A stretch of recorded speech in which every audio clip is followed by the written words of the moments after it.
Welcome to Boots in Baltimore. I'm LeeAnn Blanchard. I'm here with Lane Levine, owner of A Friendly Bread. So, how did you pick that name? That's a great question. When I started my business, I wanted a team of taste testers. So that was friends and family. And How do I get on that list? that ship has sailed. I'm so sorry. Oh. The next time I start a business, you Okay. can be on the taste testing list. Noted.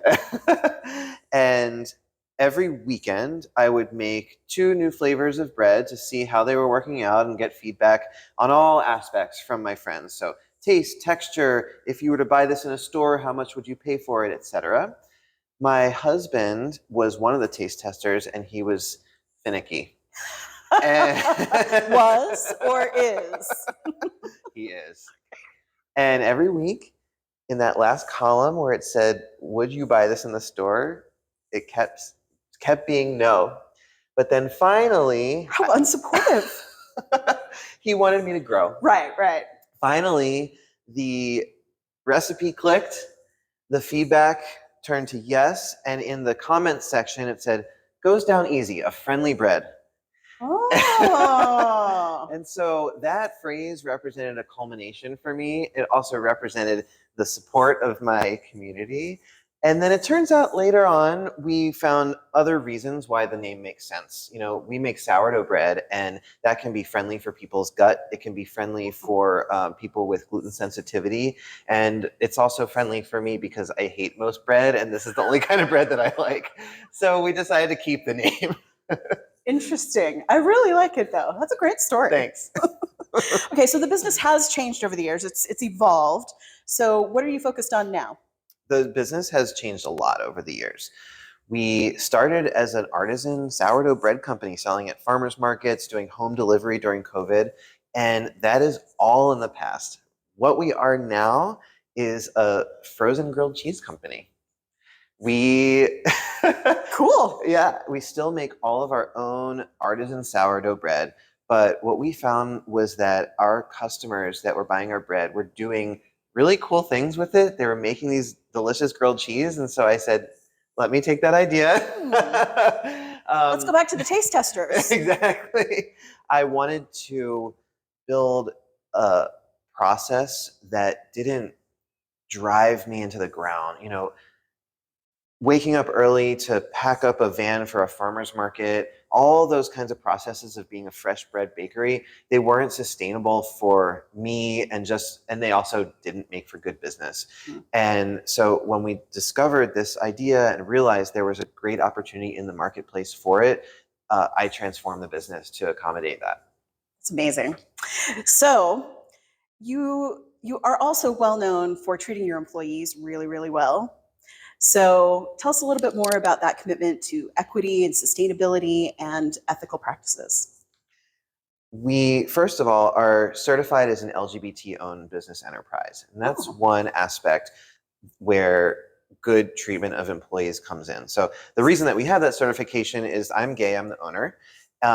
And in some cases, you can just stop there, right? That is, good enough. Yeah, exactly. But part of my experience in my past careers, I used to be in the nonprofit sector. And so, first of all, I worked in a number of capacities working for LGBT rights. And so I very early on was exposed to some of the things that you're hearing about now. So pronouns and other kinds of ways of respecting various gender presentations. We were asking each other's pronouns in meetings in 2006. And I was new to that. It was happening before me.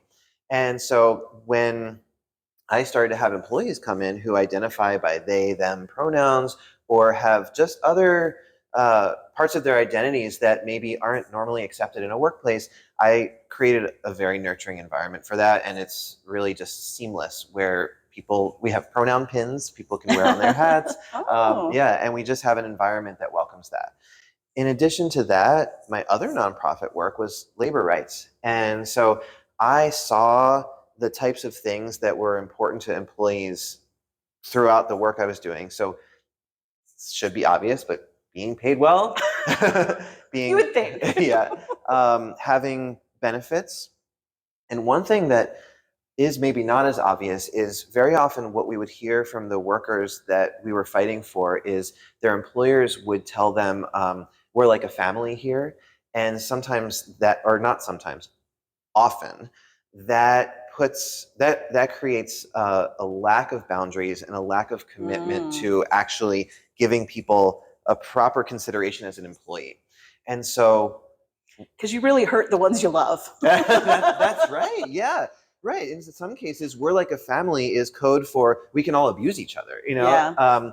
And so while I want people to feel nurtured, happy, and supported here, I never say we're like a family. I say, I know why you're here. You're here to make money, and I'm going to make you feel as good as you can doing that. I'm going to give you a full weekend. I'm going to not overwork you, and we're going to treat this like a proper, respectful job. Yeah. We have a goal by the end of 2023 that the standard wage at our company will be $25 an hour, and we are, which is a livable wage. It is. You know, back a few years ago, they were saying $14 is a livable wage, and now people are saying 25 is really what a living wage should be. And so I'm just trying to keep pace with that. Yeah. Well, I think that's amazing. Thank you. And so how many employees do you have now? We have 3 full-time bakers, and then we have a team of part-time, a rotating cast of about 4 part-time grilled cheese makers. So actually, in the beginning of the week, we spend the beginning of the week making bread. Wednesday is a transitional day where we're slicing all the bread, slicing all the cheese, and then the whole horde of people come in and make grilled cheeses and package them, and that's what's happening in the kitchen right now as you and I speak.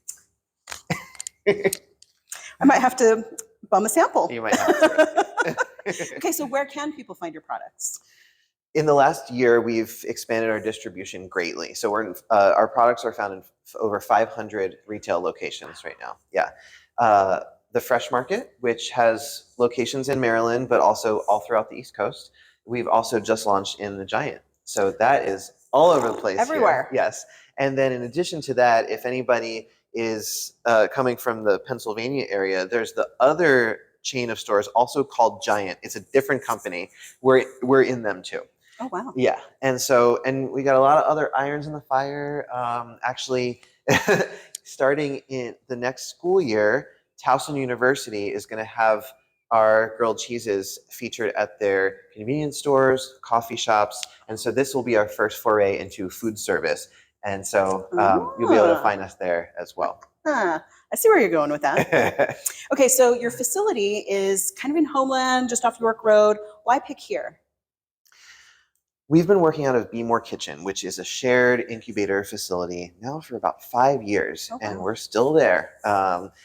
And one of the most important things about being in an incubator facility is I didn't know what the business was going to be then. I certainly didn't know then that it was going to be this. And so if I had tried to get a loan or make an investment into what I thought it was going to be then, maybe like a retail bakery, right? I could have wasted a lot of money for a space that wasn't going to be right for me. And so a place like this has allowed me to change, pivot, learn, fail, and just have to keep going and just have to pay a monthly membership fee. Using their equipment. Now 5 years in, I am in the process of looking for my own facility, but I know what equipment I need. I know how much space I need, all those kinds of things. And so the investment will make a lot more sense. It's awesome. And this is a really cool shared space. So how can people find out more and potentially whether you're hiring? We are on Instagram and Facebook. So you just type A Friendly Bread, and then our website is www.afriendlybread.com. So don't forget that it's A Friendly Bread, as per the origin story. We are often hiring for that part-time grilled cheese making crew. People can just get in touch with me, Lane at afriendlybread.com. All right, I did get my sample. Oh my God. Oh. This was frozen. Super crispy. The cheese strung out.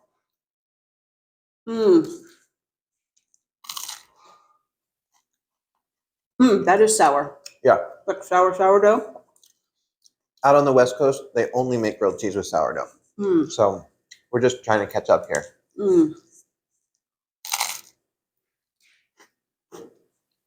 Wow. What kind of cheese is this? Tillamook extra sharp cheddar. And then there's a little bit of low moisture mozzarella just to round it out a little. All right, I'm in love. The microphone's probably picking up the crunch. Very loud crunch. That's so good. It's a good lunch.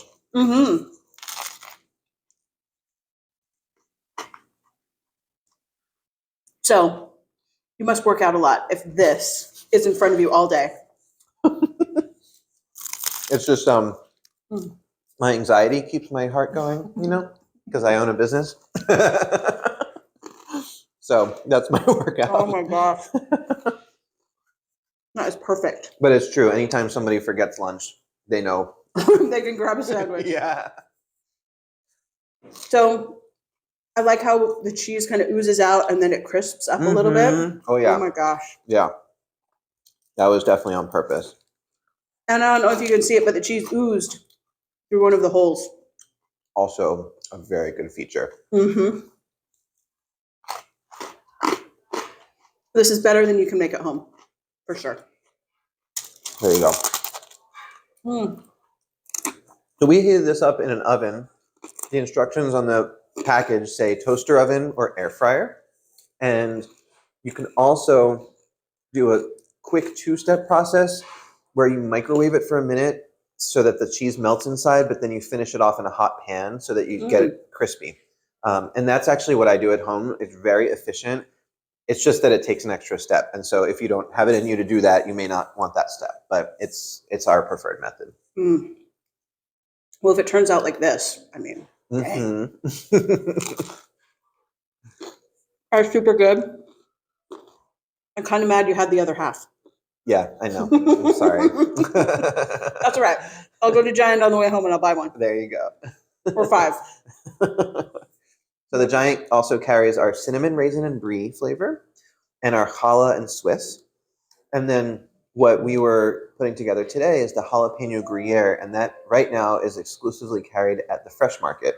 So different retailers have different flavors, just based on when certain ones came out and when they were taking new products, just various factors.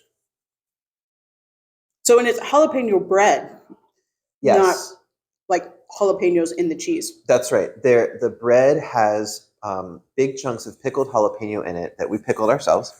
And then, so that means that in any bite, you're going to get a piece of bread that has jalapeno in it, and then you're going to get some cheese. Right. It's not like the jalapenos are piled into the middle of the sandwich. Not overwhelming. Yeah. Last bite. Oh, so good. Thank you. This is the best interview yet. Right. This is LeeAnn. Boots in Baltimore. Oh my gosh. Get one of these. Get 8 of these. Get 10 of these. Get a case of these. They're so good. Thank you so much. Thank you. Really a pleasure having you here.